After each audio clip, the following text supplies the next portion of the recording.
I think they have. You got it. So that's why.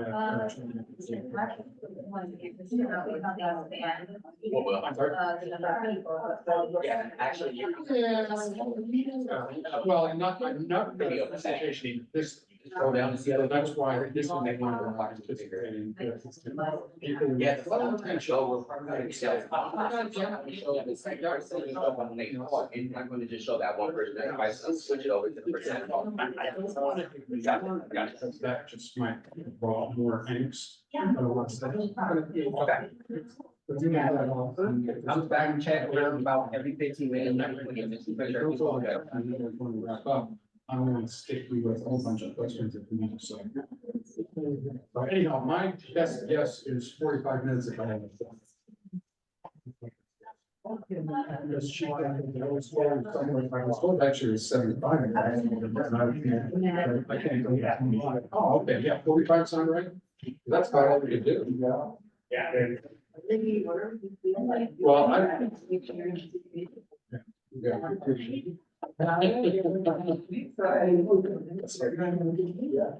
yeah. I told my wife to come with me.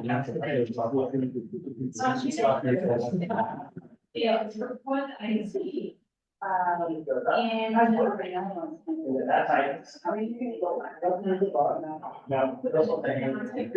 Probably an email word.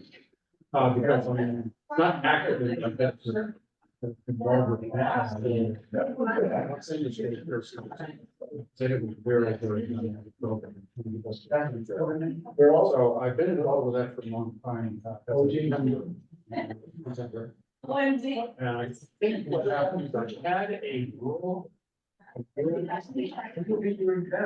Senator did this. I got invited to something that they had. Here. Yes, they're in San Diego, yeah, the San Diego Diplomacy Council. And I had an exam. I've gotten to, I think I went to a function a couple a year or so ago. And that's what I got to. Yeah, maybe in November, and she said. Every change. You know, I want to be, kind of an active member. Your background? Oh, Yeah. Love Buenos Aires. I wish I would have. So there were 30 months of teacher and now, but I got a boat that went from there all the way around to all different countries. Sure. Walked out the boat, first time I did an interaction trip, I wasn't dying of jet lag.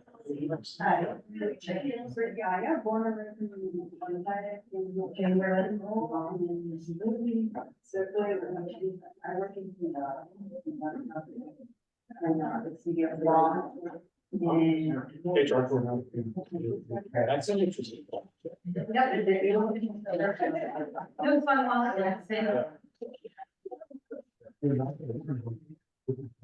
I don't know for what kids to explore. So they can learn about so their culture, so. That's all they do.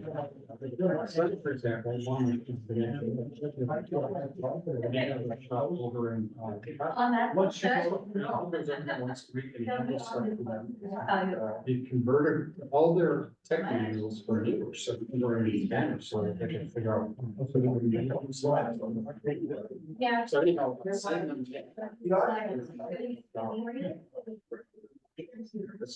Each of them have had a number of jobs, and the most jobs that as a factor. Took 4 years of French, 2.5 during college. I remember very, very little. Spanish, I can eat and I can travel, and I know when I'm in trouble with my wife. So those are the 3 important. Oh, yeah. Absolutely. Her mother was a teller. The ones that were here in 1848. So she's a 6th generation. Thank you, perfect. Thank you, appreciate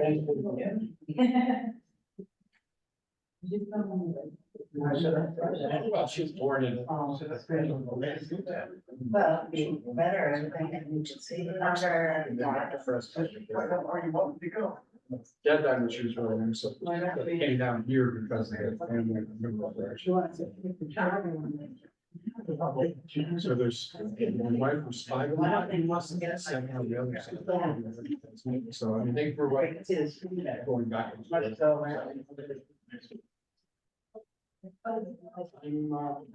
We could have more time.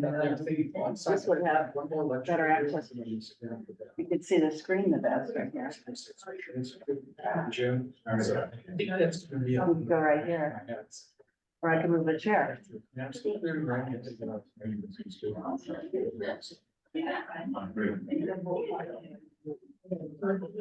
There's a lot of stuff.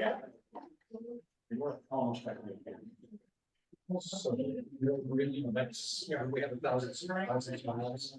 I love to hear their organization is something, they have kids there, but balance. And then so we're going down there, we're only once a year in order to. To try to. Oh, you want the first one here? Spread it around all of them. Those are 60 road. Say they will count. So we want to be great. People like to see much.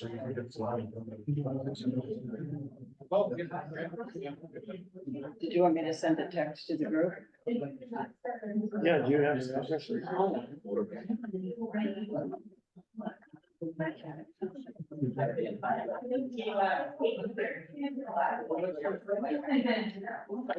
How are you? You must be our distinguished speaker. Well, I'm your speaker. I hope the adjective is appropriate. Well, you look very distinguished anyway. Well, I clean up well, yeah. I walked around today, a couple of people saw me in my background, and they said, my God, what's wrong, man? I know you got all cleaned up, huh? Yeah, all cleaned up. So once a year I got it. We're looking forward to it. I've been a lot of travel in the Middle East, so. Wow, wonderful. Yeah, you and I chatted for a heartbeat, I think, last month. No, it was a while back. Oh, okay, all right. Yeah. It's been your twin sister. Oh, maybe it Another was. gorgeous woman in the Oh, organization. thank you.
Started. First of all, I want to make sure our Zoom audience can hear me. I'll wait for their answers. And I want to welcome all of you. You've been an amazing audience. All of you early, you're seated, you're ready. So we're very excited about tonight.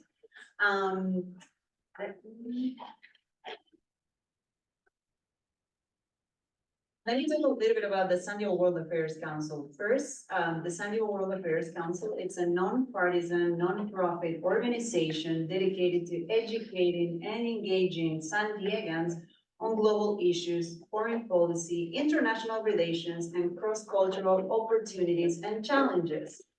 Through sponsoring events, hosting prominent speakers, and facilitating discussions on global issues, San Diego World Affairs Council aims to provide lively, thought-provoking, and educational opportunities for the community to explore timely topics, both domestically and internationally. In today's eras of globalization, and rapid international change, we believe that our mission of enhancing public understanding of global affairs and America's role in the world is more crucial than ever. So we wouldn't be here without our volunteers. Before we start this function tonight, I would like to say, we would like on behalf of Catherine Greenberg, our Vice President, she's watching us via Zoom, and our President, Christine Scheckler, she's also via Zoom. They're very grateful you're all here tonight. You know, we're international, so they're all over the world watching us via Zoom. Also to our volunteer board members, Denny, Angelique, Catherine, Christy, John, and Christine Scheckler, and also our San Diego volunteers and interns. Sophia, are you here, Sophia? I saw Sophia somewhere. There she is. Thank you. Sorry, I put you on the spot. And Shivani, thank you so much. There you go. We wouldn't be here either without our sponsors, so we're very grateful for them too. Especially tonight, thank you to National University. We love to have events here. It's easy parking, it's convenient technology. So I want to also thank Dave Hofstad and Nancy Rowland from National University for helping us put this event together tonight. So thank you. And here are our San Diego World Affairs members. And before we get this function started, I would like to introduce our distinguished speaker for tonight. I'm very excited. It's gonna be dynamic. It's gonna be fun. I can tell it's gonna go by real quick. We will have some time at the end for questions. We'll do it at the end. If there's something you cannot wait, you can raise your hand and we'll take it from there. But we will save some time for questions at the end. So it is my honor to introduce Bill Slomanson. He's an instructor at SDSU Osher Institute and distinguished professor emeritus at Thomas Jefferson Law School of Law. In 1993, he lectured on the teaching of international law at the United Nations in New York for the UN SIG Committee Legal. Bill served as a chair, American Society of Law section on the UN Decade of International Law from 1995 to 2006. He's currently an ASL correspondent editor. He has taught classes or lectured in 20 countries. As a visiting professor at Pristina University, he taught international law in Kosovo during summers from 2002 to 2011. In 2015, the year before he officially retired, he received his 12th annual TJSL Student Bar Teaching Award and the San Diego County Law Library Foundation's Bernard Whiting Award for Excellence in Legal Education. Furthermore, in 2018, while an adjunct professor, he received a Student Bart's Lewis and Clark Award for the innovative teaching. If this is not enough, in 2023, he received the California Western School of Law Distinguished Alumni Award. And when he has free time, he published 6 editions of his university textbook on international law, and he's a co-author of the 2023 7th edition by Cambridge University Press. So let's welcome him with a big round of applause, William Slomanson.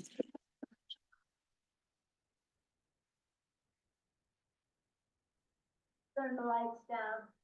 Turn the lights. Turn the lights so we can see the screen.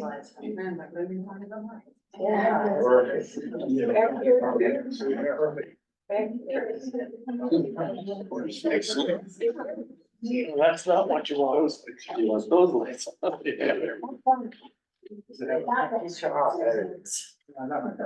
Turn that one off. Why would somebody who has written 7 editions of a university textbook in international law be doing a presentation on a visual tour of the Middle East? Well, I have a couple of good reasons for you. I'm glad you're here tonight. Thank you so much for joining us. First of all, you have all been inundated over the last 6 months with everything that has happened since October 7th. And I don't want to add to your PTSD. Another reason is if you've not been to the Middle East, it's pretty hard to have a good sixth sense of the geography. I'm really hope to help you with that tonight. It's also really hard to appreciate from what you see on TV and in magazines, the stunning beauty and the incredible history in the area. Let me ask this question. Is anybody here, I know we're going to have a positive answer to this. Would you raise your hand if you've been to Vietnam as a tourist? 1, 2, 3, 4. Okay. I heard there was a war there. And you were there as a tourist after it was over. Okay, I was there under some different circumstances, but in any event, I know that the country is a fabulous place to visit, and the Middle East is a fabulous place to visit as well. Millions of people have gone to the Middle East before, and millions will be going again once things settle out, hopefully sooner rather than later. I wanted to first thank the various folks this evening who helped with the setup of this particular presentation on campus. I want to thank also Christine Sheckler for her handling the Zoom end of things. We had a similar sized audience observing on Zoom. All right, can you see that okay? Okay. If you want to have a really exciting travel anywhere, do not make it easy for the airlines to be able to find your lost bags. This is the second time in a row that British Airways lost my luggage for 3 days, and that can tend to have a rather adverse impact on your trip up front. So the fuselage on the airplane said British Airways, but I swore I was flying on Delta, and you all know the Delta acronym stands for Don't Expect Luggage to Arrive.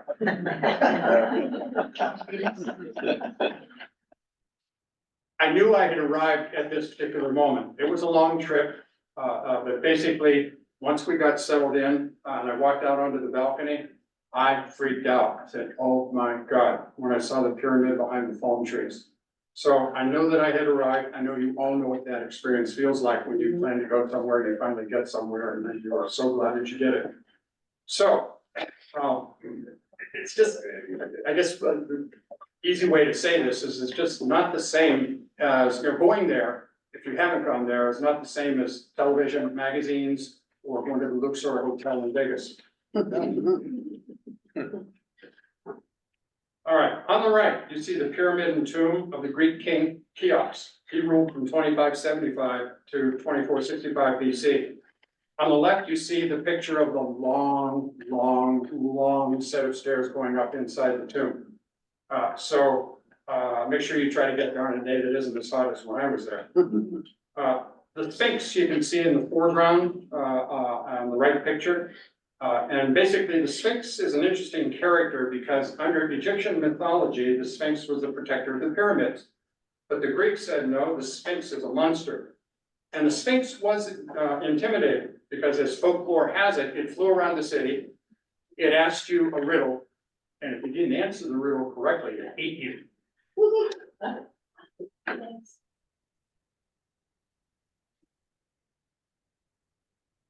Is that because here?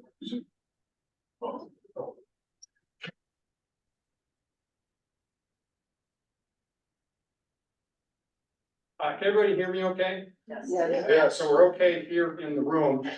Christine, how are we doing on the Zoom end of things? Well, great. Thank you. Something better than I did. So, anybody here heard the riddle of the Sphinx? You know what it is? Anybody know the riddle of the Sphinx? And I know most of you have probably heard it, you just didn't know it was the riddle of the Sphinx. Okay, so either you can tell it or I can tell it, I'll leave it to you. You're better, I'm sure. I don't know about that, but I'll try. So, like I said, the Sphinx flew around the city, you didn't get this riddle right, it ate you, so it was a monster in that sense.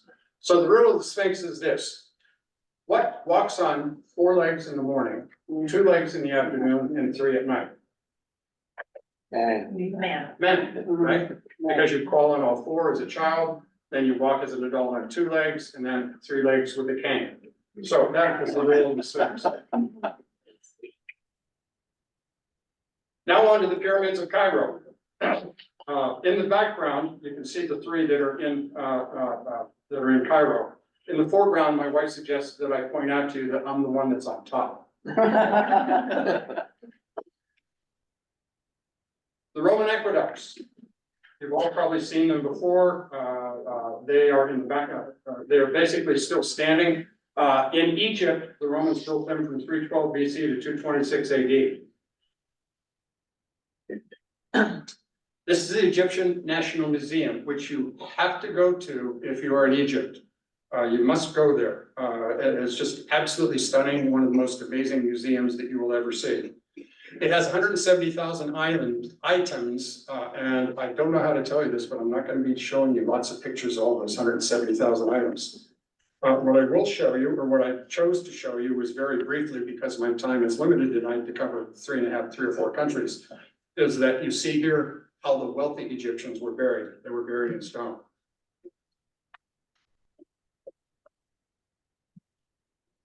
On the left, you have a sand dune stagecoach, no AC, no cell phone plug-in. So on the right, you have a minbar, not a mini bar, but a minbar. This wing is almost 1,000 years old. It's in the British Museum, in the Egyptian Museum, excuse me. It was built in 1168 to 1169 AD. You see this same type of pulpit throughout all mosques. The imams give their sermons on Friday nights. Those sermons are referred to as the khutbah, K-H-U-T-B-A-H. The Yiddish variation on that is chutzpah, spelled with a C, and I'm hoping that my talk will have lots of chutzpah tonight. This is the only item that I bought on the entire trip. You should take, I'm not suggesting you don't buy more. If you make this trip, well, let me ask this. I know a number of people have been to the Middle East. Did you spend more on buying things there than you anticipated? Yes.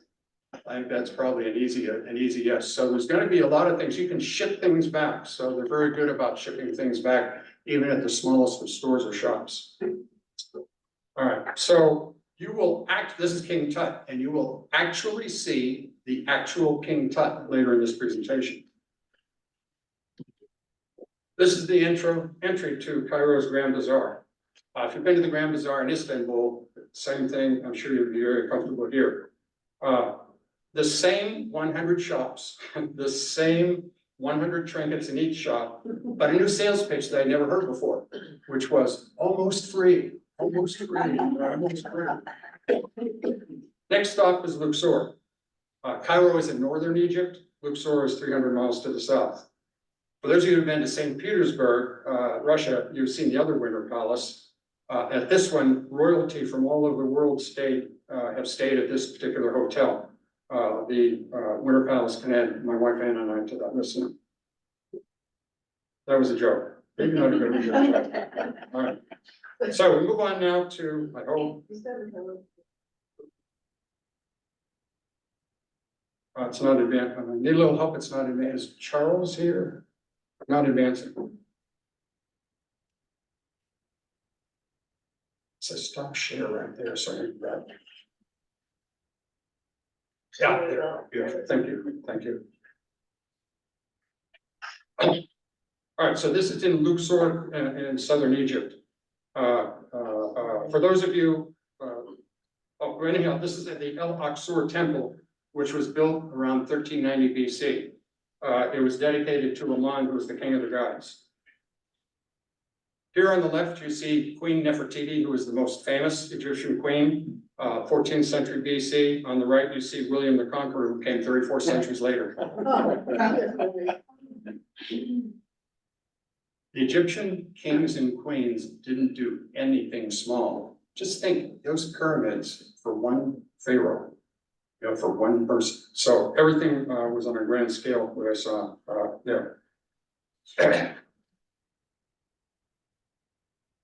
The big draw in Luxor is the Valley of the Kings and the Valley of the Queens. So en route from Luxor to the nearby, about 27, 28 kilometers away, is the Valley of the Kings and the Queens. On the way, we ran into what I call the Valley of the Balloons. I felt like I was up in Del Mar. When we drove by this particular balloon, we saw that large number of people that were packed into that gondola and decided this is not for us.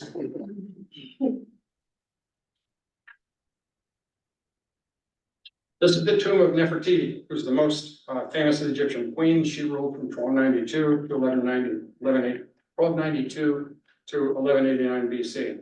Her picture is on a number of coins, as is King Tut's.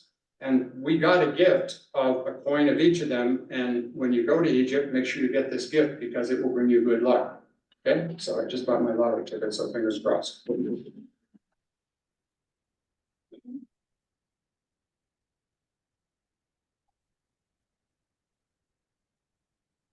Don't ask me, I didn't have time to research this, but I was curious, as some of you might be, as how in the world they were able to preserve him for so many centuries.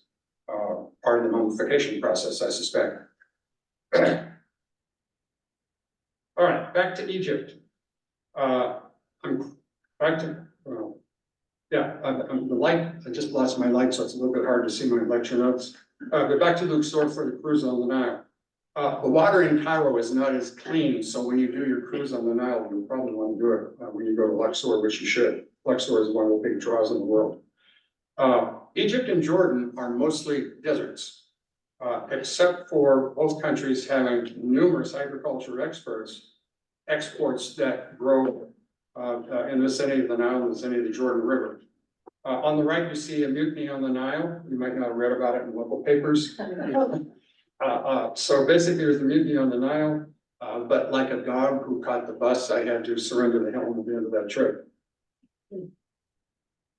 Before we leave Egypt, and of course I was much too young to have taken this picture. Before we leave Egypt, I wanted to talk a little bit about the local arrangements. And basically, this is the situation where you'll recognize Jimmy Carter, who in 1979 brokered the treaty, the first Arab-Israeli peace treaty in 1979 with Sadat of Egypt. Sadat shared the Nobel Peace Prize with Israeli Prime Minister Menachem Begin, who's shown in the picture. Sadat then paid for his life when he was not long thereafter assassinated for entering into that treaty.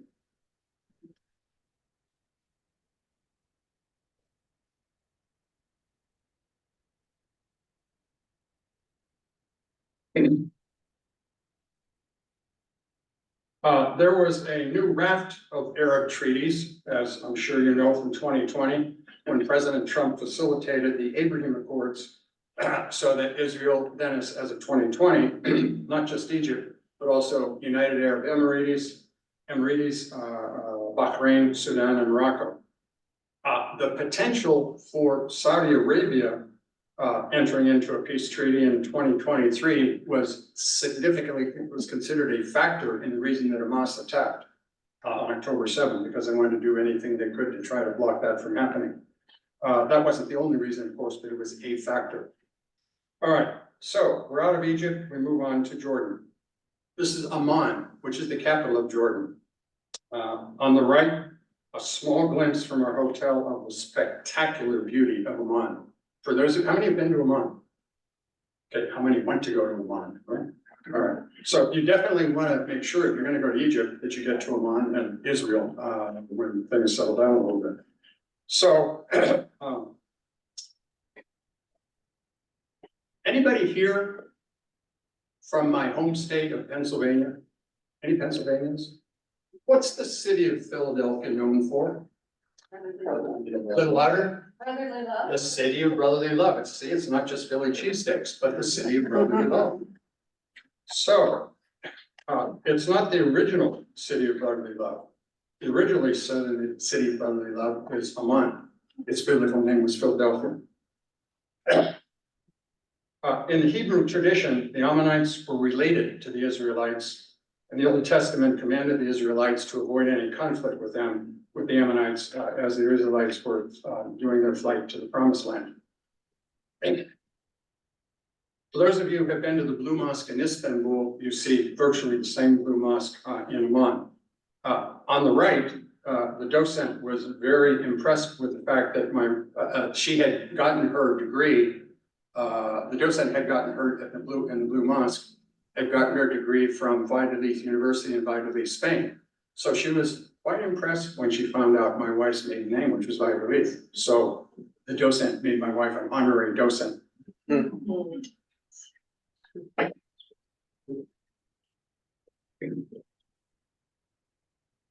All right, here you have Jordan's extraordinary history in direct juxtaposition with the 21st century, a digitalized call to prayer.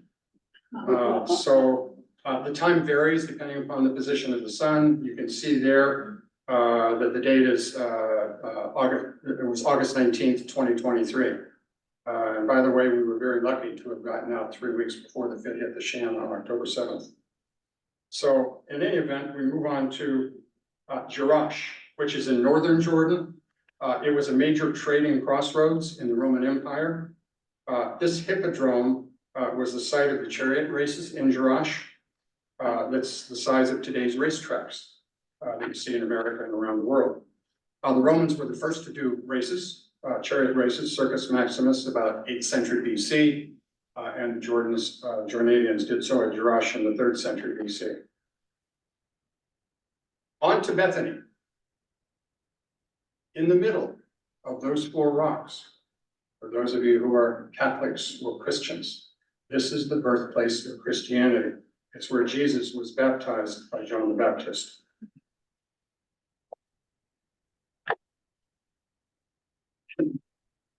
On the left, standing on the Jordan side in Bethany, the white edifices across tributary of the Jordan in Israel.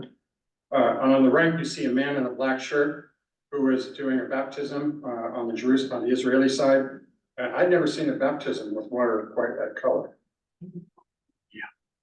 This was in a market on the road to Petra. This woman looked really, really stressed. And she seemed to be on the verge of tears. And she was mumbling something about her husband. I brought her back to the United States. She's here tonight. Would you raise your hand, please? My wife, Ellen. I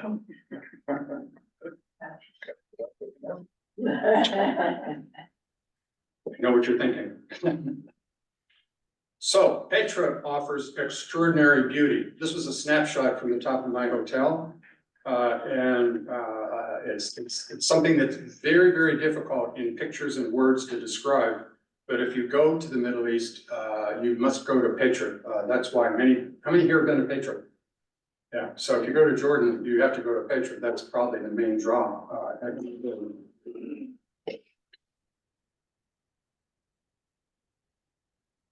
So the next 4 slides, the next 4 slides, I'm going to show you Petra's Grand Canyon, I'll call it.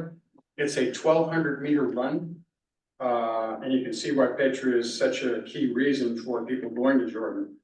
Petra is a UNESCO World Heritage Site and is visited by hundreds of thousands, well, before right now, it's visited by supposedly hundreds of thousands every year.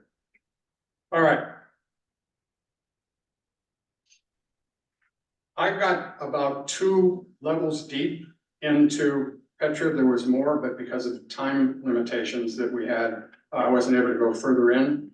There were more like this. So for those of you, did anybody go further in beyond the first 2 at Petra? Anybody who's been to Petra?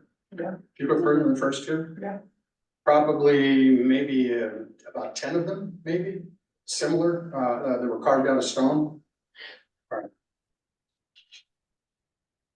All right, next stop. We left Petra and route to the next stop in Jordan. You see the word best for the best view in the world. Maybe that's in the eye of the beholder. This was the view that they had in the back of that shot. And basically, the Pharaoh had banned the Israelites from Egypt in the 13th century BC. They had wandered through the desert for 40 years looking for the promised land. And this point is very near Mount Nebo, Nebo, which was the entry point for Moses' crew in the promised land. Moses was never allowed to enter because he doubted God when God told him to strike the rock and the water would come forth. He didn't believe it would happen. So God punished him by Moses dying after his 4-year trek to get to the promised land. Never entered it.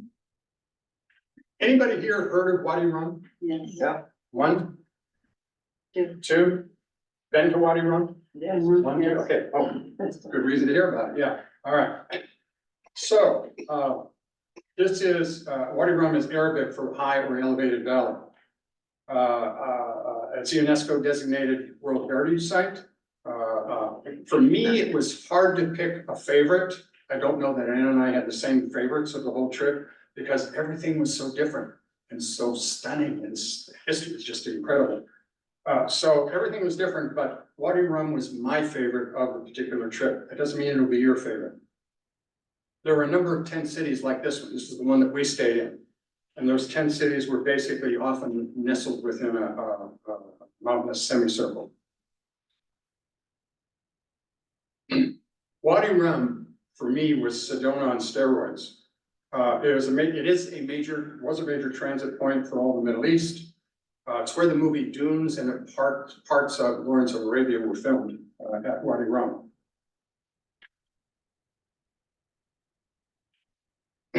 On the right, you see a mini camel caravan.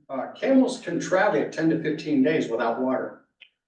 In the humps that they have fat and other nutrients that they can use to adjust to various weather conditions. Now for my favorite picture of the whole trip, which was at Wadi Rum. I took 20 shots of this particular, not that exactly, but trying to get just the right shot, 10 on my cell phone and 10 on, all these pictures are on my cell phone. So I took 10 on mine and hers, and basically this was clearly our favorite picture, just as the sun was setting down behind the horizon. See the little green circle? Yeah. Okay. You know what that is, that little green circle below the sun? Well, the green flag, well, in a sense, because, yeah, it was off of my camera, it was a reflection of the sun on my camera. Green? So let me ask this question. What color is the sun? What? We see it as white and yellow, but the sun is like a kaleidoscope. We can only see these colors because of atmospheric conditions, mostly here on Earth.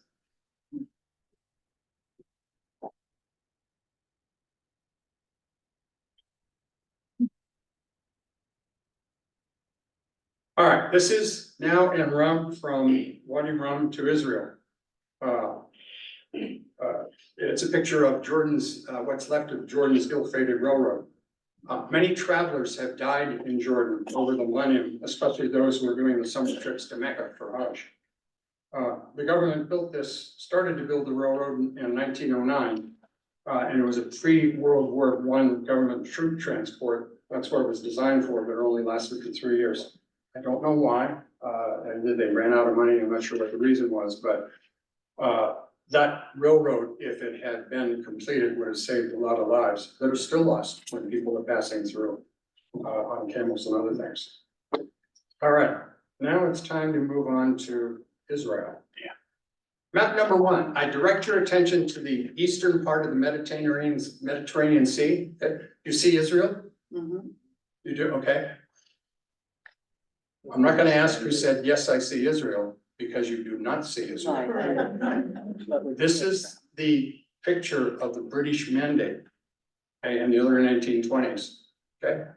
So basically it was from the river to the sea, which is a very interesting statement these days, but from Jordan River to the sea, the Mediterranean Sea, and all of Jordan, okay? So in 1906, the Ottoman and British governments agreed to a boundary between Ottoman-ruled Palestine and British-ruled Egypt.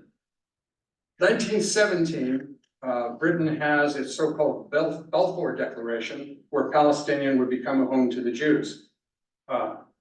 Britain changed its tune in 1939, at least nominally, in the sense that it had a white paper where it said, no, it'll be a state of Palestine with an Arab majority. This is map number 2, 1947 UN partition. Israel is in teal, and Palestine is in orange. 45% of the land was going to be an Arab state, 55% a Jewish state, and then the white little enclave in the middle, that was Jerusalem, that was going to be an international city. So in 1948, the day after Israel declared its statehood, all of Israel's neighbors attacked, including Egypt and Jordan. If the UN partition had held, then Palestine would include all of the West Bank, the Orange area to the north, and also an enlarged Gaza area to the south. Jordan annexed the West Bank during the 1948 war, but in 1988, Jordan relinquished its claim to the West Bank in favor of the Palestine Liberation Organization. In this 1967 Six-Day War, Israel repelled Jordan. It began its occupation of the West Bank and East Jerusalem. Israel captured the Old City in the 67 war, the Temple Mount, and also the Western Wall. Map 3, Israel today. Interestingly enough, and at this point, I'll offer the rather interesting fact that you can find in many books in many places, that Golda Meir, the prime minister, very famously said there's no such thing as a Palestinian. In 73, Egypt and Syria attacked Israel. Israel still occupies the Golan Heights, which is on green in the upper right. In 1980, Israel annexed East Jerusalem, claimed all of Jerusalem as the capital of Israel. 1993 Oslo Accords, the Palestinian Authority became the municipal government for the West Bank. The Palestine Liberation Organization, or PLO, is internationally recognized as the sole legitimate representative of Palestinians throughout the Middle East, Syria, Egypt, Jordan, and West Bank. In 2006, Israel abandoned Gaza and Hamas assumed administrative control.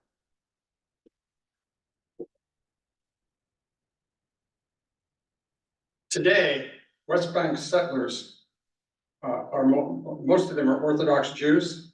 They say that the Palestinians have no rights and that the Israeli occupation was a fulfillment of a biblical prophecy. They don't refer to it as the West Bank. If you're in the West Bank and you meet a Jew, you're not going to hear them refer to it as West Bank. They use instead the biblical term Judea and Samaria. On Saturday, a group of settlers, unfortunately, began shooting, setting fire to Palestinian homes in about 10 different villages because of the death of a 14-year-old Israeli boy that they thought was caused by something that happened. I don't know that particular detail. I haven't seen it yet. All right, so that's the map. Before I move on from the maps, any questions on the maps? All right, let's move on. Kind of chill in my spine when I saw this site, because I said, there's Israel, and we're going to be in Israel in a few minutes. At Israeli passport control, no visa is required for US citizens, by the way. At passport control, they would not stamp my passport. I don't even know if they have a stamp. I asked, but she refused. Now, why is that?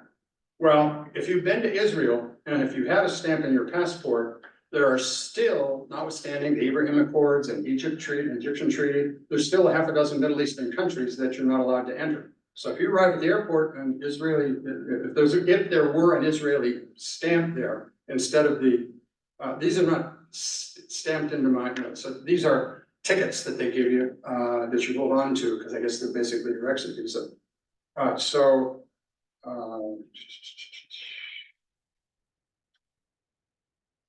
Yeah, it's basically this, the reason for that is that this awkward situation for travelers, maybe not so awkward because Israel doesn't stamp your passports. If I'm wrong on that, let me know, because I haven't found anybody who has an Israeli stamp in their passport. It's a contemporary feature of the Arab League boycott that began in 1948, I believe it was, right around that time. And the boycott was a very, very severe measure designed by the Arab League, which was designed to be a three-way boycott. A direct boycott, no economic ties with Israel, no imports, exports with Israel. The secondary, that was the primary boycott. The secondary boycott is that you weren't allowed to deal with a country that had dealt with Israel. And then the tertiary boycott was you couldn't deal with a country who had dealt with a country who had dealt with Israel.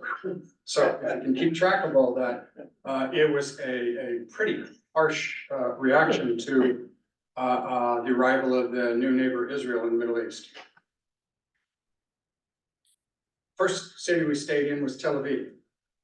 This is Israel's, I read it as Israel's New York City. It doesn't have the history that Jerusalem has, but it's much more vibrant. There were protests and police everywhere on every major corner. You can see the police kind of nestled back at, kind of out of the sight, but nevertheless there's a couple or three police bikes there. And the people were protesting at that time when we went through Netanyahu's plan to weaken the judiciary.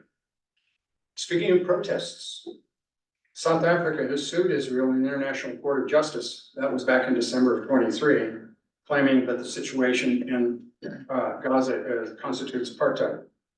Why South Africa? Well, that's because Mandela was very fond of comparing apartheid to what was going on for the Palestinians. On April 8th, Nicaragua sued Germany in a like type of suit in the International Court of Justice, saying that the weapons that Israel was using in Gaza constituted, and the way that they were being used constituted genocide.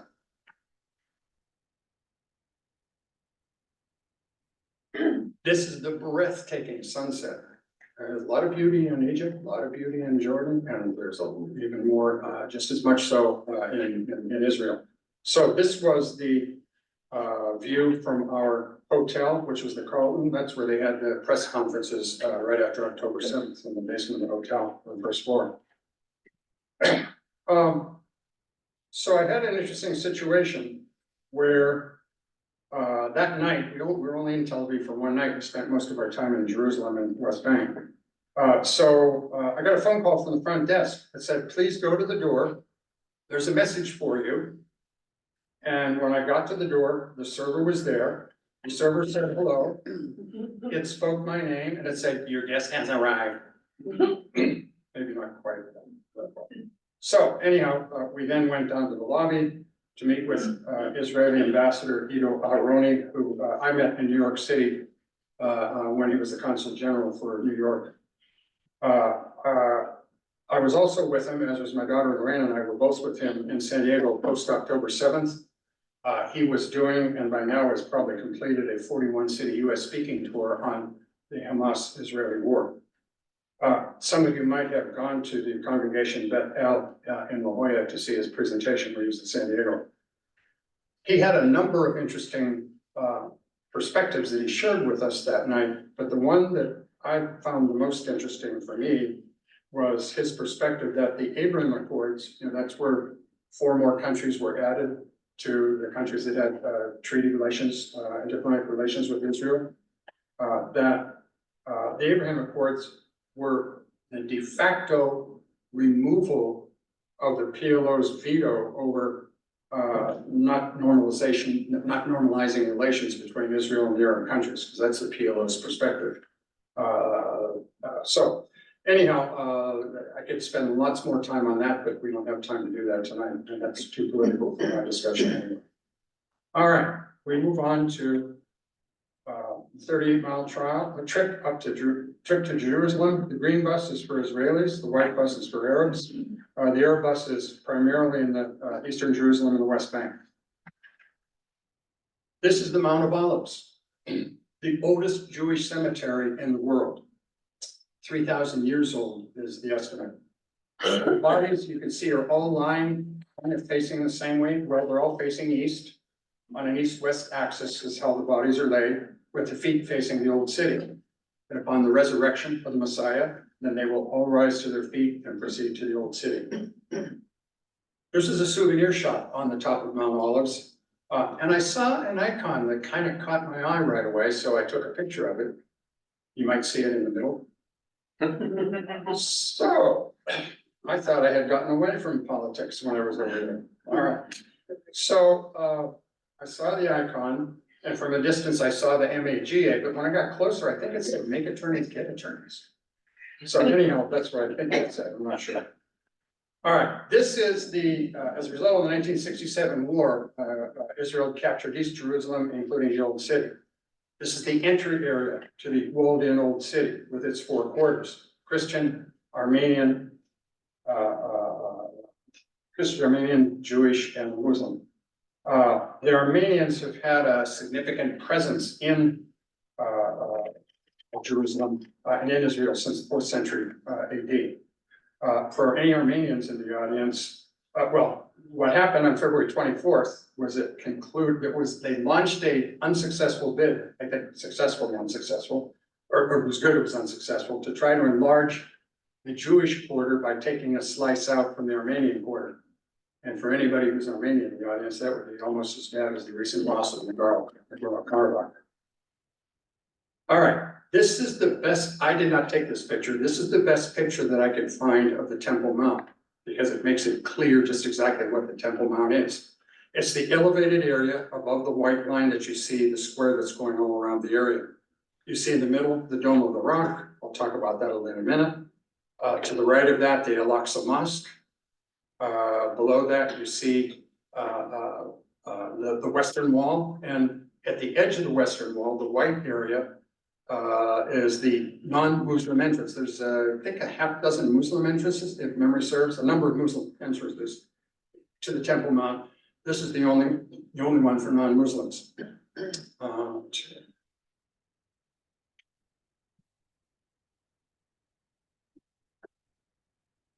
All right, this is the Dome of the Rock. It's the world's oldest surviving work of Islamic architecture, built between 1691 and 1692 AD. It sits atop of the second Jewish temple that was built in 516 BC. The Prophet Muhammad supposedly ascended into heaven on a winged horse from that area. After the 67 war, the rabbis put the sign on the left prohibiting nobody can go up there. They didn't, it looks like it's much broader than they actually intended.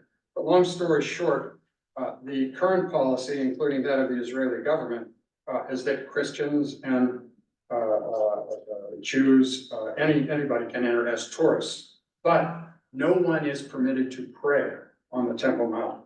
You cannot bring prayer books, no religious apparel, and the Israeli police enforce that because it's such a tinderbox of emotions for the three religions that intersect in Jerusalem. This is the Al-Aqsa Mosque, also on the Temple Mount. Muhammad arrived and stayed there during his journey from Mecca to Jerusalem.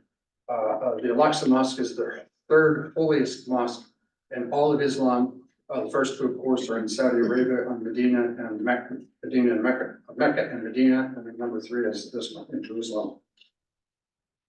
We're now in the the Christian quarter. On the left, you see the Via della Rosa. Probably half the audience has been to that, I suspect, or many of you, how many have been to the Via della Rosa? It's the place where Christ carried the cross as he was going through the old city prior to his crucifixion. On the right is the Church of the Holy Sepulchre. It's the site of Jesus' crucifixion. The golden structure houses the actual site. I would love to have gone in, but I only had 6 hours in the old city and didn't have the time. The lines were really, really long to get into there. So that's one thing that I missed. So if anybody has a picture of the inside, please send it to me. I'm not sure exactly what it looks like. I'm sure there's pictures on the internet, but I didn't want to use one of those. All right. The Orthodox Jews separate men and women during religious services. The Western Wall is controlled by the Orthodox Jews, so therefore you have the separation of the sexes. I was kind of wondering whether the girls were pushing the envelope when they had their fingers over on the other side.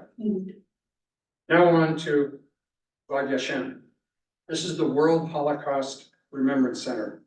It's Israel's official memorial for the victims of the Holocaust. The term Yad Vashem has a number of different meanings, but the one that's most common comes from the book of Isaiah, which is, quote, "To my descendants I will give in my house and walls a memorial in the name," close quote. So Yad Vashem is the international depository for the names of Jewish victims of the Holocaust. During the Holocaust, of course, there were no cemeteries, there were no traces of the remains of some 6 million Jews. And by the way, Holocaust denial is protected under the First Amendment. I could stand up here tonight and say the Holocaust never happened, as some people are doing across this country. So that's protected under a First Amendment. That would get me jail time if I did that and various countries in Europe, the Baltics, and the Balkans. On the left, you have the path to the main building. The trees are there to honor various non-Jews who helped to protect the Jews. This is the Oskar Schindler tree. He was the German industrialist in Krakow who he actually joined the Nazi party to cover up what he was doing. And basically what he was doing was convincing the Nazis to allow him to hire Jews in order to work in his factory. The shape on the right is triangular, and it's designed to be a triangular concrete prism that's missing its bottom half. The top half envisions that, and it basically represents the world's missing half of the pre-Holocaust Jewish population. Prior to World War II, the country that had the most Jews in it was Russia, 20 million. 75 years later, because of the Holocaust, they're only up to 15 million Jews worldwide. The exhibit on the left remembers the missing children of the Holocaust. Picture on the right is the trees that are just outside that represent the child victims. They never got a chance to grow like the surrounding trees. This is the Hall of Lights in the Holocaust Remembrance Center. Each dot represents a candle that eternally burns for a victim of the Holocaust. Remember, they had no graves, no other place in the world, and now their descendants have a place to visit. Now on to the West Bank. This was the checkpoint that we went through en route from East Jerusalem to Bethlehem. The Department of State has historically prohibited its employees and families from entering the West Bank, Old City, Gaza on Fridays because of what the Department of State sees as fiery sermons that incite a lot of rioting. And on April 11th, just a few days ago, the Department of State forbade its employees from traveling within Israel because of the Iranian threat that unfortunately became true the next day, last Saturday. This was an extraordinary sign that it's like I couldn't believe it, and I had to stop to take this picture because I wasn't sure people would believe me. But what it says, it's a Palestinian picture, and basically what it says is that, startling for me is it says, no Israeli citizen, meaning no Jews are allowed in the West Bank. My father was Jewish. I wasn't sure which half I was supposed to leave behind when I went in. So, the Jewish tour guide didn't miss any opportunity to point out the difference between Jerusalem and the West Bank. And this was his, obviously, to me, kind of way of sharing what might be a very common view of Jews in Israel, of Palestinians in the West Bank. The whole place wasn't like this, but he made sure that he showed me a couple that worked.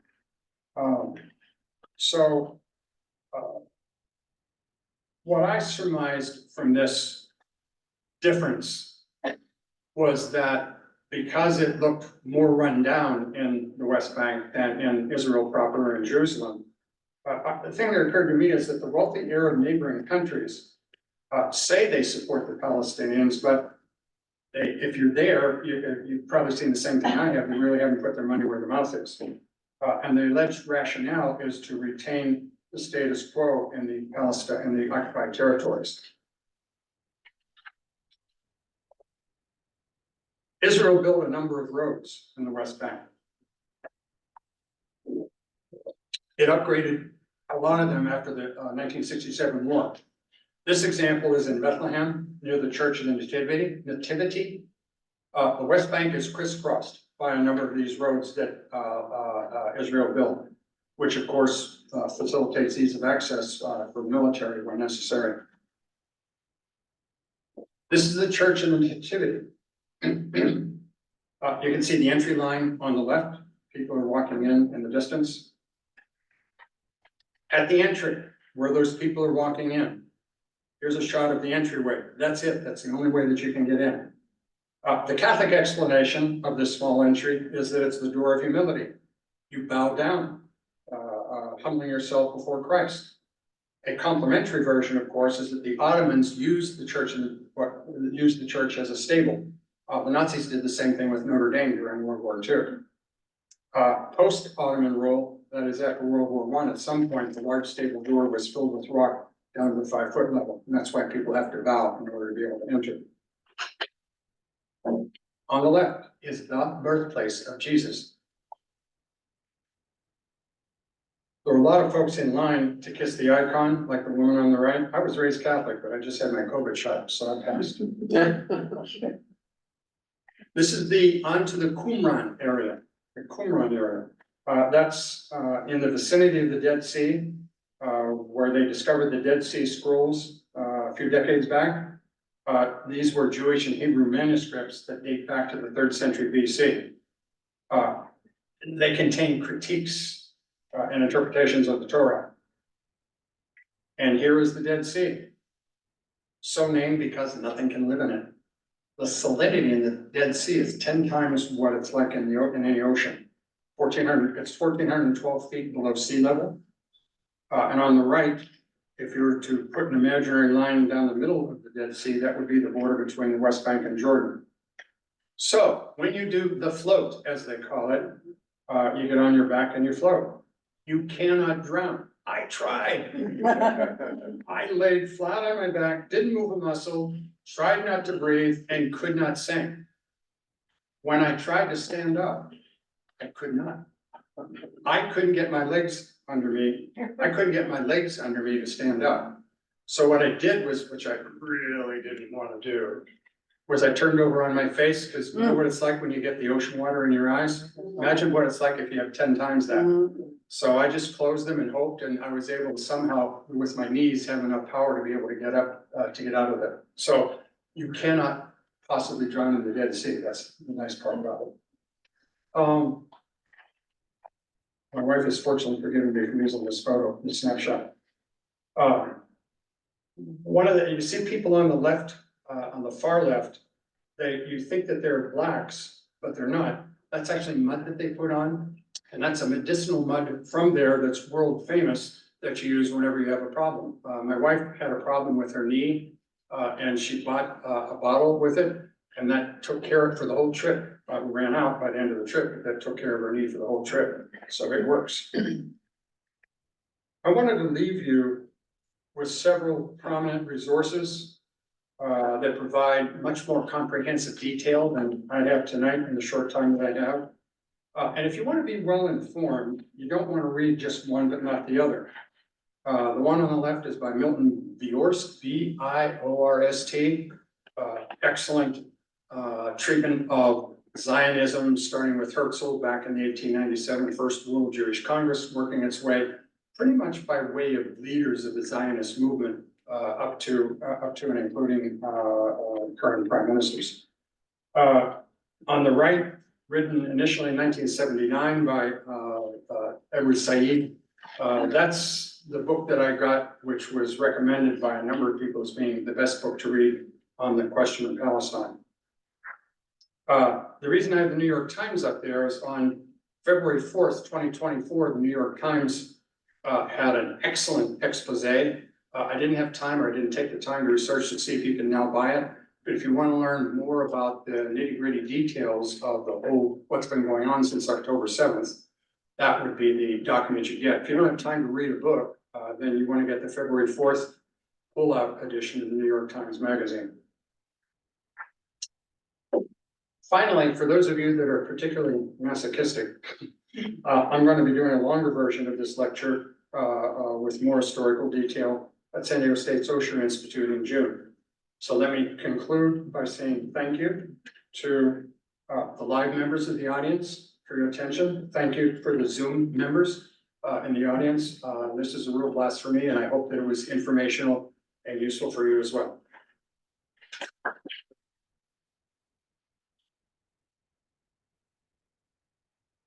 Maria, I wasn't sure how the question session was going to be handled. Did you want to? I'm loud, so you can hear me. No, if any member of the audience have any questions, you can raise your hand, and then we'll take the microphone to review, so we can all. Yeah, and I had an agreement with Maria before we started. I had an agreement with Maria before we started. The easy questions I would take, the hard ones are yours. Yes. Did I understand you to say that Nicaragua was suing Germany? Yes, absolutely. Yeah, a couple days, the 3 or 4 days, about a week ago, within the last week. On what basis? Well, they're saying that the weapons that are provided by Germany to Israel are part of the reason why the Palestinians are being slaughtered in Gaza. That's their allegation. I don't take a position on it, I'm just saying that's their allegation. So it's kind of, you can think of it as kind of like a copycat suit for the South Africans who sued. As I said earlier, the South African, why South Africa? Because Mandela very much liked to make the comparison between apartheid and what was happening to the Palestinians. But presumably those weapons are coming from many different countries. Oh, yeah, absolutely. So just curious why the connection. I have a theory on that. I could be wrong, but let's not do theories. Yes, sir. Germany has a defense relationship with Israel and one of the prime suppliers of weapons. I think it's for past misdeeds. And they're very good at providing a lot of missiles and technology.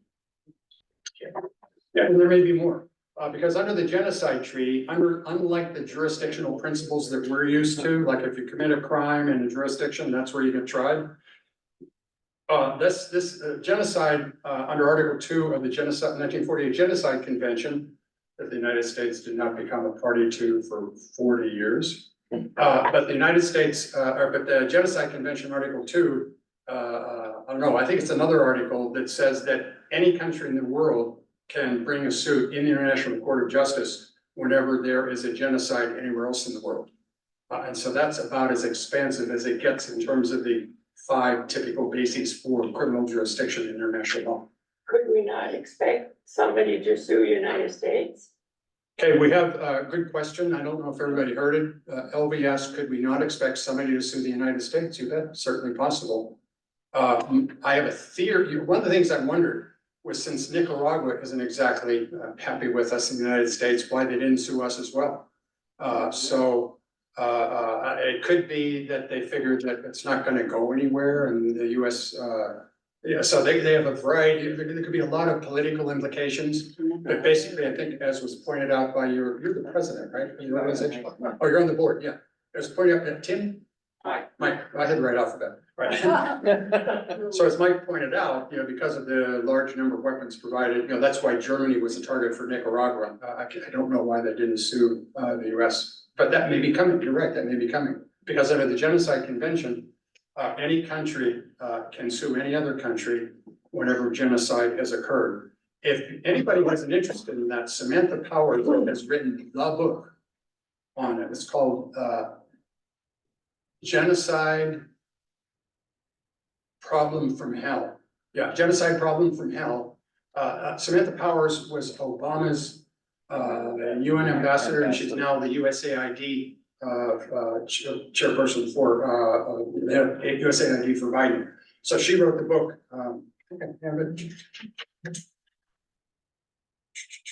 Well, if you get Samantha, just put Samantha Problem from Hell. Yeah. Genocide Problem from Hell, and that will help you to see why the suits against Israel, these 2 suits against Israel, are so extraordinary and are so unusual. One of the reasons is that if you raise your hand and say, hey, there's a genocide over there, I'm in state X, there's a genocide in state Y, then you in state X have to do something about it. So that's one of the basic theories in her book about the problem from hell and why a lot of states are reluctant to call something a genocide. So it took this Gaza situation for 2 suits to be filed under the Genocide Convention because of what's happening in Gaza right now. Yes. Is there an accepted definition of genocide? Sure. Yeah. Absolutely. Article 2. Article 2 of the 1948 Genocide Convention. Sub A, killing members of the group. Sub B, causing serious bodily or mental harm to the members of the group. Sub C, deliberately inflicting on the group conditions of life calculated to bring about the group's physical destruction in whole or in part. Those are the primary charging allegations. So if it isn't there, then it's wouldn't be a stretch of imagination of what's happening in Gaza, genocide. I mean, if I listen to the definition, what you just said, I'm not going to take a position because I had promised the world. that's not my position either, I'm just. Oh, yeah, no, fair. So I think it's, I can't agree or disagree officially, you know, maybe when we're done with the whole event tonight, if there's time, I can talk to you privately. But I did promise that this would be as apolitical as I could make it, but it's a wonderful and critically important question, yes. But Gaza is a small percentage of the Palestinian people, and the majority of Palestinian people are still in the West Bank area or scattered among other countries in the Middle East. So the fact of trying to eliminate people, so to speak, under that clause 4, I think you mentioned, would be awfully hard to make that. Yeah, that'll be a key defense, I'm sure, I bet. You should be a lawyer for the International Court of Justice. I did it for a year, went to that. Good. Are there any questions in the Zoom world? Christine? No, not yet. No, there are not. Well, I think that does it then. Thank you very much for your attention, much appreciated. And, oh, I'm sorry, we have another question. Oh, I suppose you happen to make a prognosis. That's what I was asking. That was pretty specific. Could you be more general? That was pretty general, prognosis for the war's gonna end. I'll say that. What did you say? I said the war's going to end. I can prognose that. You don't know how. You mean how it's going to end? Your take on it. Yeah, let's officially close the proceedings for those who have suffered enough. And then I'll be glad to hang around for any questions that involve any political angle on them. And I think that might fall in that category. Great, wonderful question. Yes, Will your June presentation be the same countries and more in depth or additional Middle Eastern countries? And same countries. I haven't been to the other ones, so I did Okay. basically the Bible Belt. Okay, Yeah, so for those of you who've been to Lebanon or the other countries, I'm dying to go, but haven't made it there yet. So, but it'll be basically, it would be more of the same, with some additional details here and there. You know, that's when I could work in maybe a little bit more in the discussion of genocide and the problem for hell and all that. Yes, Desert, camels, oasis, nice highways, that's about it. I can't comment. Forgot the people. Yeah, I thought what was most interesting, this is a fact, I think I referred to it during my presentation, if I didn't, I should have. Hold on my ear, many others have said this, others have said the same thing, I don't know how many. I thought it was very interesting that a prime minister of Israel in 1969 would say there's no such thing as a Palestinian. So, for those of you who saw the map tonight, the first one, remember when I asked where's Israel? Mhm. There is no Israel. Palestine was all of what is Israel now and all of Jordan. Okay. So pretty interesting for a prime minister of Israel to make the comment that there's no such thing as a Palestinian. What's the context? Yes, What's the context? Well, why did you say that? you know, I didn't have time to research that, so I don't know. I can guess what the context was. I'll risk bordering on the political.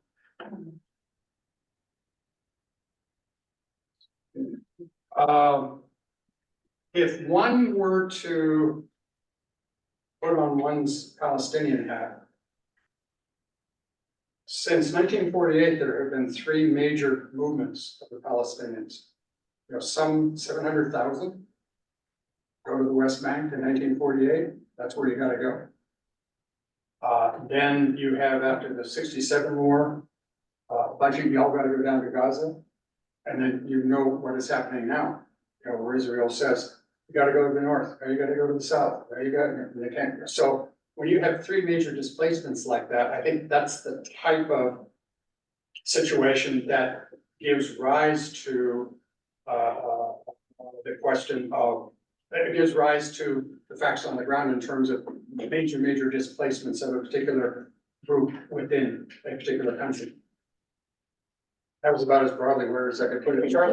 Charlie, Yeah, did you get a chance to talk and meet Palestinian people and families, and did you learn anything? no, I wanted to, I was dying to, but unfortunately, one of the downsides of the trip that my wife and I took, we were celebrating our 50th wedding anniversary, was I didn't want to drive, well, no, I don't want to blame myself.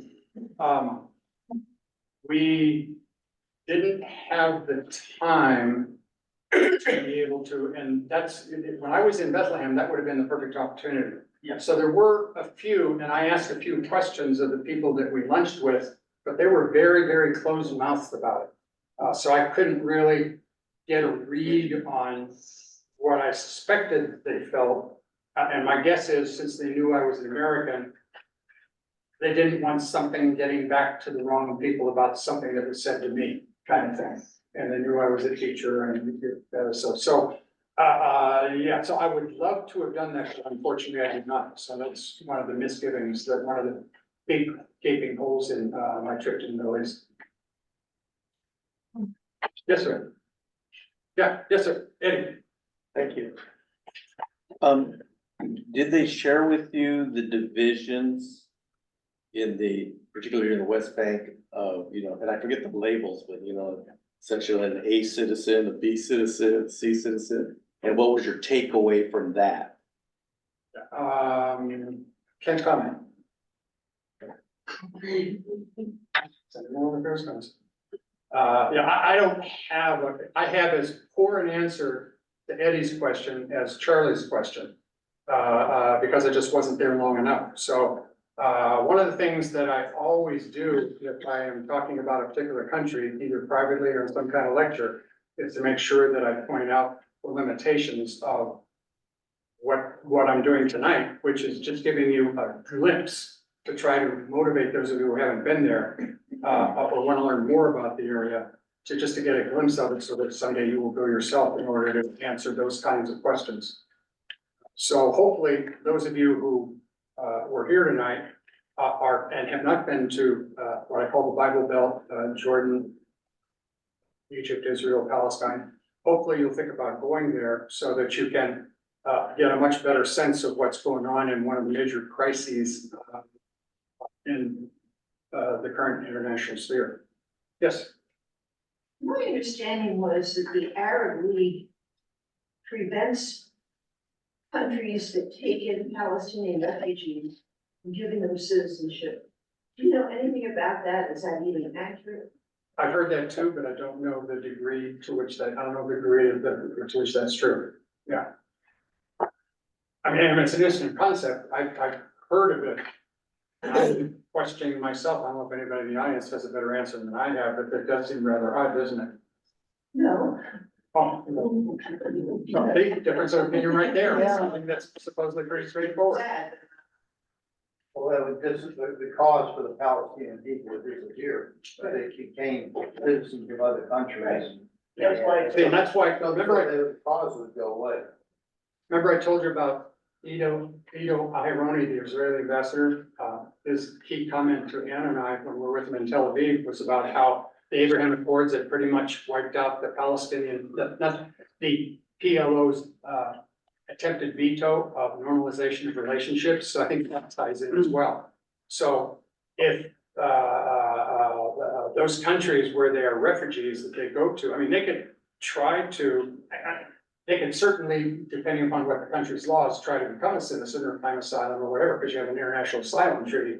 You read about it every day, even though you might not realize it in terms of what's going on our southern border. Because that's where the right to asylum comes from, the U.S. commitment to the international treaty. So anyhow, I've talked enough on that, I'll stop. Other questions? Yes? It's not a question, but my idea of what Golda Meir said is basically, there are none, we do not have to worry about it. There's just us. They are not my responsibility, even if they exist, it's just us. Yeah. I Kinda like mean, the homeless in San Israel Diego. took, Jewish people at that time, I think, took that position. Right. Yeah, so it's like I said, like, I think that's like the homeless in San Diego, there's a lot of people who don't care, but they don't realize how much that impacts everybody in a variety of different ways. Point well taken, thank you. We have a question from Zoom. Can you hear me? Question from Zoom. Yeah, go ahead. The question is, could the speaker explain again the tickets of entry versus no passports allowed from Egypt to Israel?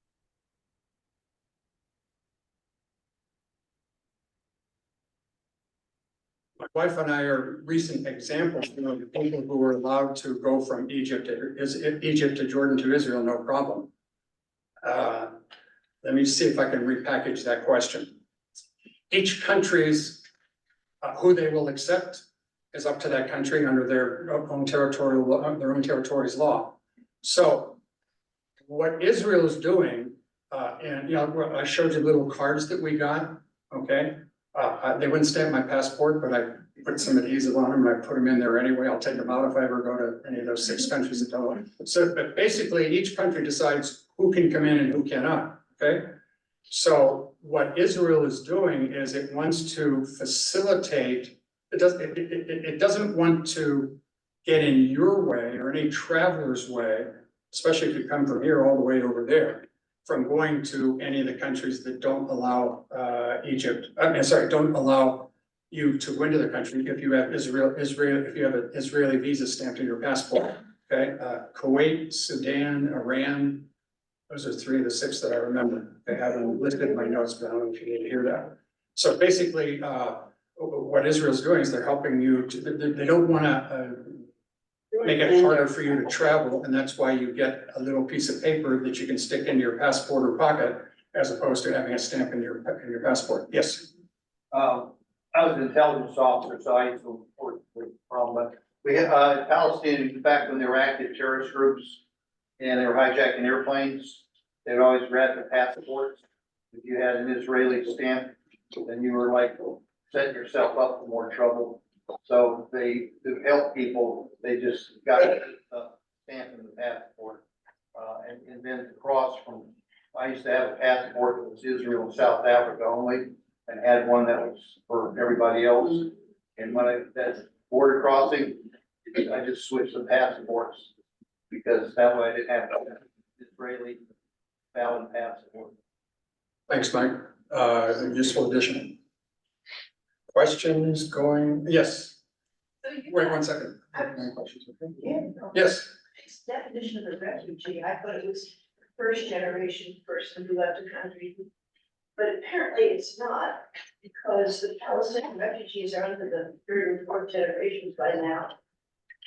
Do you know anything about what a refugee or how that figures in the refugee situation? They're not first generation refugees. Well, again, refugee status is gonna be, up to each individual country, whether they will consider you when you cross into my country, you cross into my country and you say you're a refugee, particularly if you're claiming asylum. So I may not even be a party to the International Asylum Treaty that something like 180 or 85 countries are party to. So, you know, almost all countries in the world. So you'll come in and you claim refugee status, like Mexicans who don't have papers coming to the United States. They want to be, they basically want to go through the asylum process. So that's basically a matter of the US application of its obligations under the asylum treaty to give everybody a shot at getting asylum because of persecution in their home country. So I don't know if that. For several generations still in refugee camps. Right. Oh, yeah, yeah. Oops, yeah. That's one of the striking, that's one of the most challenging things to grasp your mind around. Is that really morally defensible? Having people in multi-generations in refugee camps? Yes. I just wanted to confirm what you said.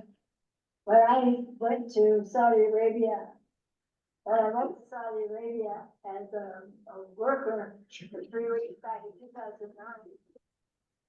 Are you trying to get me that? 1 second, I'm trying to get this to you, so that can hear you.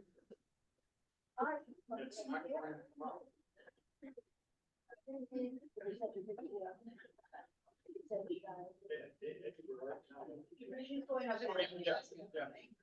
Thank you. In 2009, my partner and I went to Saudi Arabia to do some work with Aramco. And in order to get there, you had to get a visa, but you had to send your passport there so they could examine it to see where you've been and where you haven't been. And that was very unnerving to me to think that I was losing my passport. And if they chose not to grant us a visa, I didn't know when I'd get it back. It was a good 3-month process to get a visa to Saudi Arabia. But it's a fascinating country and the people are really, really nice as long as you wear long sleeves. Yeah, with something in their head. Yeah. Okay, we have a question here. Only inside Moss, which really surprised me. I thought we'd have to. Harriet, you have, Harriet, you have the floor. Harriet. No, it seemed like a really stupid question, but your photo of the white Israeli bus and the green Muslim bus, is that just routine daily life? It's always like that.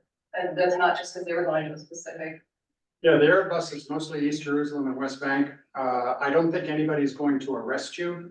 I asked that question, I couldn't seem to get a clear answer, so I don't think what I got was nobody's gonna arrest you for doing that, but that's just culturally the way they do things. They prefer to have that set up, and then the green buses don't go into the Arab areas and just Jerusalem. There again, you don't want a Palestinian on an Israeli bus because they might be packing a bomb. The other thing is, it's interesting that every morning, large numbers of Palestinian workers, mostly agriculture, come across the border. They're, they have their valid IDs and stuff. They take them off to the farms and whatever small factories they work in. And at the end of the day, they all get back on the bus, go back to the crossings, go back to Palestine, West Bank.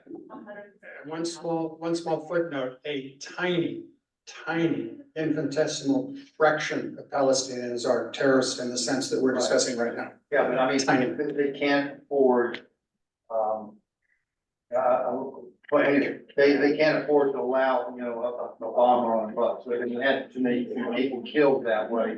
So they take all kinds of precautions to stop that from ever happening again, which is impossible, but they do the best they can. Yeah, I think Israel is probably the safest place in the world. I thought Turkey was pretty safe, but Israel, we felt totally safe. Well, another interesting fact that you don't hear about is the Israeli Arabs. Large numbers, and they're having more children than the Jewish population. And they're worried about being, grown in population. So they're trying to figure out how do they stop that. So there's a lot of quandaries that Israel has to face down the road. And the only thing that would solve the problem is if they could have a comprehensive peace agreement with a whole bunch of them. And if they would just accept the Israelis with their technology, their talent as a member of the greater Middle East, I mean, they could blossom. The Palestinians are the problem because they will not forget that they lost their land. They call it their land. They lost, their farms were taken, their homes were taken by the Zionists, and that's how it was. And they haven't forgotten. They got long memories, and now they kind of wander the world. And nobody really wants them. Do we have any questions dealing with non-political matters? I'm not trying to kill the really interesting stuff, but I did make a promise to the organization that I'd try to control those types of questions. Wonderful Put my question. weapons in. Yes, sir. I'm from the background. I think I really enjoyed your talk. My question is, how easy is it to arrange a trip like yours? How difficult? Probably not right now. Good point. I didn't remember saying, right now, probably very difficult. Yeah, so like with my Vietnam question, a number of people in the audience have been there as tourists. People will be going back, hopefully sooner rather than later. So how difficult was my trip? What we did was we were able to get a pretty fair amount of detail, probably I would estimate 20% of what I presented, 80% of what I did tonight was stuff I did after I went. But it was stood on the shoulders of the 20% that I got from our driver. in each country. So we had a Jordanian driver in Jordan, Egyptian people in Egypt to the pyramids and down to Luxor. We were with a company called Kensington Tours, right? Kensington Tours. And we thought they did a fabulous job. So if you're thinking of going to the Middle East, and it's basically, sometimes you'll have a driver and a tour guide, particularly in Egypt and Jordan. But in Israel, it was, the driver was the tour guide. So that way I was able to ask a lot of the questions. I didn't get all the answers I wanted. And I got some that I thought were answers are somewhat suspect. But basically, because it wasn't in a group setting, it was more expensive to do that. But because it was not in a group setting, then I was able to ask a lot of questions that is cannon fodder for what I've done tonight. Yes. You're a traveling scholar and you have a lot of experience on this. Do you see any near future between Palestinians and Israel having some kind of a peace treaty? Whoa, it's kind of political. Well, the question was, do I foresee the Palestinians and the Israelis having a peace treaty to settle all this? That's the $64 million question. So one thing that has moved in that direction was it started out in 1979 with the first Arab-Israeli peace treaty with Egypt. And as I said before, Sadat was assassinated during a military parade not long thereafter because he did that. And then you had the Abraham Accords in 2020 during the Trump presidency with adding 4 new countries. So I think the best, a decent answer to your question, I don't know if I can give the best, is once this is all over, maybe there will be the prospect for moving in the direction of having more Abraham Accords.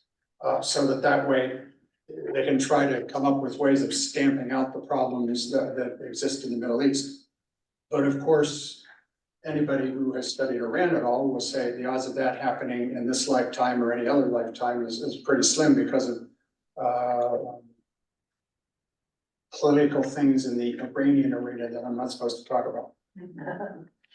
Question from a Zoomer.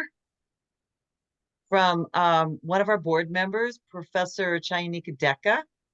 Amidst the ongoing Israel-Gaza war, there is the entry of Houthis through drone strikes, including the Red Sea. How is it going to impact trade between Asia and Europe?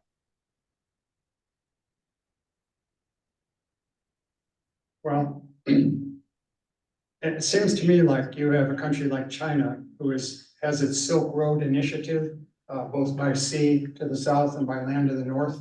And that obviously is going to have a negative impact. I mean, if you have missiles from Yemen that are flying into boats from Israel, and if it were to expand to a regional war, if the United States were to get involved, God forbid an American destroyer in the Red Sea gets hit by a Yemeni missile, then I think that would mean that everything would go to hell. I don't know for how long, but we have the problem of Iran that is supposedly, not supposed, well,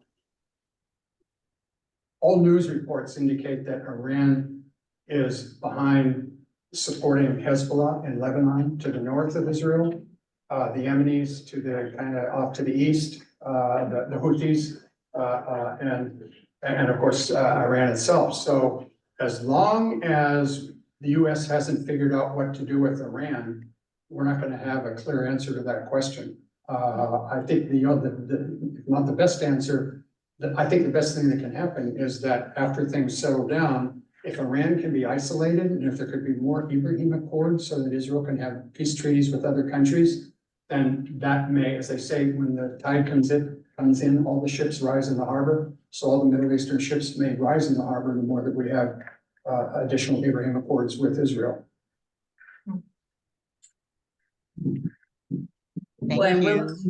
Thank you everyone for participating. We will conclude the Q&A. Thank you so much. But we do know what's going to happen next month at the Sunday World Affairs Council. We have Vice Admiral Charles Martoglio talking about America and the world to 2030. cooperation, competition, confrontation, or conflict.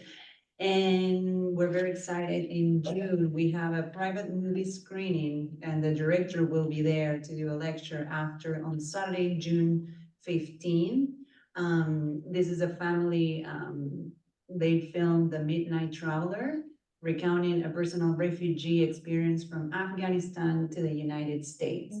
So we would love to see you there. We're so grateful for your presence, participation. If you're not a member, we would love for you to join us. Here's the website, www.sdwac.org. And we promise to get you out by 8 p.m. So we'll see you next month, hopefully. And thank you again. Have a good night. One last comment is the last Saturday of June is our annual members meeting, and it will be a lunch affair. And when I return from Washington, D.C., we'll send the flyer out with the specifics. Thank you. You take care of yourself.